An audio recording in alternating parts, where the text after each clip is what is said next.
보형물은 결국 이물질이기 때문에 시간이 경과하면 제거를 하거나 다른 보형물로 바꾸어야 합니다. 제가 이 수술을 한 게 2009년 당일 보형물 제거 후 지방이식이 가능합니다. 안녕하세요. 줄기세포 가슴 성형 외길인생 김영감입니다.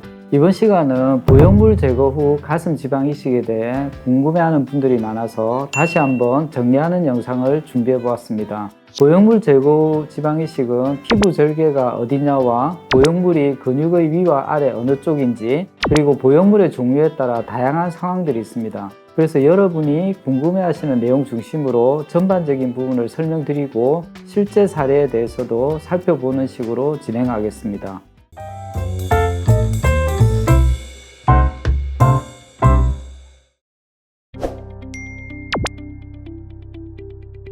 여러 가지 이유가 있는데요. 대표적인 것으로 모양의 변형, 촉감이 안 좋음, 보형물이 만져지거나 구형구축으로 단단해짐, 그 외에 몸 안에 이물질이 있다는 심리적 요인 등으로 제거를 원하는 경우 등입니다. 최근에는 사용하는 보형물의 사이즈가 커지면서 어떤 분들은 보형물 수술 후 며칠 지나지 않아 이물감이나 심지어 숨쉬기 답답하다고 하면서 보형물 제거를 원하는 경우도 보게 됩니다.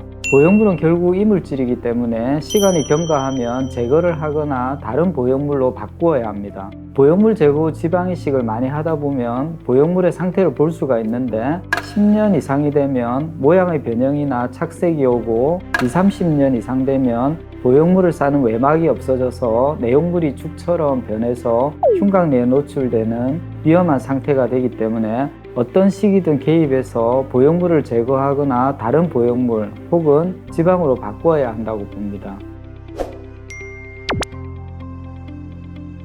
먼저 보형물을 제거해야 하는데 가슴 밑선이나 유륜절개의 경우는 쉽게 제거가 가능하고요. 겨드랑이의 경우는 구형구축으로 유착이 심하지만 않다면 겨드랑이로 제거가 가능합니다. 그 다음 과정은 가슴 이식 때와 동일한데 허벅지와 복부에서 가슴에 이식할 지방을 채취하고 생착률을 높이기 위해 지방에서 줄기세포를 따로 분리한 후 지방과 같이 믹스해서 가슴에 이식을 하게 됩니다. 가슴에 이식할 때는 현재 보형물이 어디에 위치하느냐에 따라 이식하는 방법이 다릅니다. 겨드랑이나 밑선 절개의 경우는 보형물이 근육 하에 있는 경우가 많은데 이 경우는 보형물이 있던 근육하 공간을 제외하고 피하지방층과 피부 아래로 이식을 하게 됩니다. 반면 유륜절개의 경우는 보형물이 있던 근육의 공간을 제외하고 근육 아래층과 피부 아래층에 이식을 하게 됩니다. 당일 보형물 제거 후 지방 이식이 가능합니다. 당일 제거하고 바로 이식이 가능하다고 하면 놀라는 분도 있는데 제가 이 수술을 한 게 2009년부터입니다.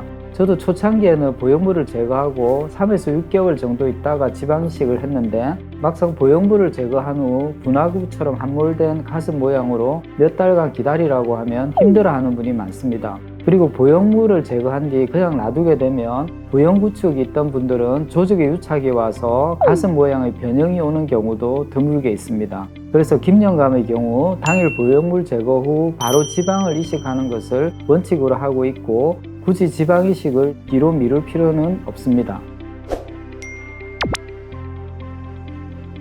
이전에 겨절로 보형물 수술이 굉장히 유행했기 때문에 이런 문의를 주는 분들이 많습니다. 보통의 경우는 겨드랑이 절개로 보형물 제거가 가능합니다.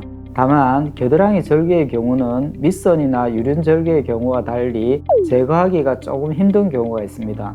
특히 이미 보형물이 터진 경우나 구형구축이 심해 보형물이 겨드랑이 쪽으로 잘 당겨오지 않는 경우에는 겨드랑이로 제거하는 데 시간이 많이 소요될 수 있습니다. 이 경우는 유륜으로 절개를 해서 빼내는데 이렇게 되면 새로운 절개를 해야 하는 부담이 있기는 하지만 대신 절개 크기가 작습니다. 보형물을 터뜨려서 제거하면 되기 때문인데요. 보형물을 넣을 때 절반 정도의 피부 절개로 제거할 수 있습니다. 그래도 흉터 때문에 겨드랑이로 꼭 제거를 원하는 경우는 수술의 난이도가 있더라도 웬만하면 겨드랑이로 제거해 드리니까 진료실에서 상담을 통해 미리 확인을 하시면 좋을 것 같습니다. 보형물 수술 후에 가슴의 볼륨이 작다거나 밑가슴이 조금 비어 보인다거나 피부가 얇아서 보형물이 만져진다고 하여 추가로 지방이식을 원하는 경우가 있습니다. 이때 기존의 보형물을 그대로 두고 가슴에 지방을 이식하는 경우를 보형물 위 지방이식이라고 합니다. 보형물을 한 지 5에서 10년 이상이 경과하면 보형물 자체를 제거하고 지방이식을 하는 경우가 많지만 보형물 수술한 지 얼마 되지 않은 분들은 보형물을 제거하지 않고 추가적인 지방이식을 통해 모양이나 사이즈를 보완하기 원하는 경우가 많습니다. 그리고 겨드랑이 절개로 보형물을 삽입한 경우는 다시 보형물을 빼기 위해 유륜주의나 밑선으로 절개를 해야 하는 부담이 있기 때문에 이런 분들도 보형물을 놔두고 지방이식을 원하십니다. 그럼 실전 케이스를 몇 분 살펴보도록 할까요? 첫 번째는 10년 전에 보형물 수술을 하신 분입니다. 이분은 30대 후반으로 10년 전 가슴 보형물 수술을 하신 분으로 모양의 불만족과 이물감 때문에 제거를 원하시는 경우입니다. 흉터를 작게 하기 위해 보형물은 터뜨려서 제거를 했습니다. 수술 때 보형물은 양쪽이 뒤집어져 있었는데 이 경우 모양의 불만족과 이물감의 원인이 될 수 있습니다. 보형물은 수술한 지 오래되어 유착이 있어서 기존의 겨드랑이 절개가 아닌 유륜 절개로 보형물을 제거했습니다. 한 달 뒤 사진입니다. 수술 전과 비교하면 생각보다 볼륨이 잘 유지된다는 것을 확인할 수 있습니다.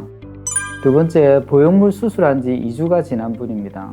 이분은 2주 전 가슴 보형물을 했습니다. 아직 보형물 수술 때 상처가 채 아물지 않은 상태로 위에 사진에는 보이지 않지만 아래 그림처럼 유륜 절개를 했습니다. 이분의 경우 가슴에 380cc의 보형물을 넣었는데 수술 직후부터 크기와 촉감에 대해 부담스러워 하다가 결국 2주 만에 제거하고 지방이식을 하기로 했습니다. 수술 직후 사진입니다. 보형물 제거는 원래 절개선인 유륜의 절개선을 그대로 이용하기로 했습니다. 한쪽 가슴당 260cc의 지방을 이식했고 보형물을 넣은 지 2주밖에 되지 않은 상태라서 보형물이 있던 근육층 아래 공간도 정상적으로 지방을 이식했습니다. 한 달 뒤의 사진입니다. 이전 수술에서 큰 보형물을 넣은 상태라 상대적으로 가슴 크기는 약간 줄었지만 쌀보고 같은 이물감이 사라지고 자연스러운 볼륨감이 생겨 만족한다고 하셨습니다. 세 번째로 보형물 수술 후 구형구축이 심하게 온 경우입니다. 이 사례는 얼마 전 소개해드린 분으로 보형물 수술 후 구형구축이 심하게 와서 캡슐을 제거하고 지방이식을 하신 분입니다. 수술 전 사진으로 10년 전 겨드랑이 절개로 보형물 수술을 했습니다. 보형물은 멘토 텍스처 타입으로 330cc의 보형물을 사용했다고 합니다. 수술 후 2년 뒤쯤 구형구축이 왔는데 수술을 계속 미루어오다가 이물감이 심해져 내원하신 경우입니다. 보형물은 주위 조직과 유착이 심해서 터뜨려서 제거를 했습니다. 수술 직후 사진으로 흉터를 줄이기 위해 기존의 겨드랑이로 보형물을 제거하고 우측에 260cc, 좌측에 260cc의 지방을 이식했습니다. 수술 2주 뒤의 사진입니다. 아직은 뭔가 붓기가 남아있지만 구형구축으로 딱딱하던 가슴이 부드럽고 말랑하게 변했다고 만족해하신 케이스입니다.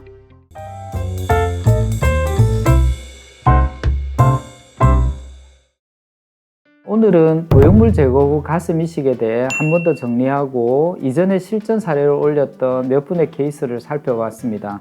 당일 보형물 제거 후 지방 이식이 가능하고 기존의 상처를 이용해 추가적인 흉터 없이 보형물 제거를 할 수 있고 또 생각보다 가슴 사이즈가 줄지 않으니 기존 보형물 제거를 원하시는 분들은 오늘 영상을 참고하셨으면 좋겠습니다. 영상 봐주셔서 감사드립니다.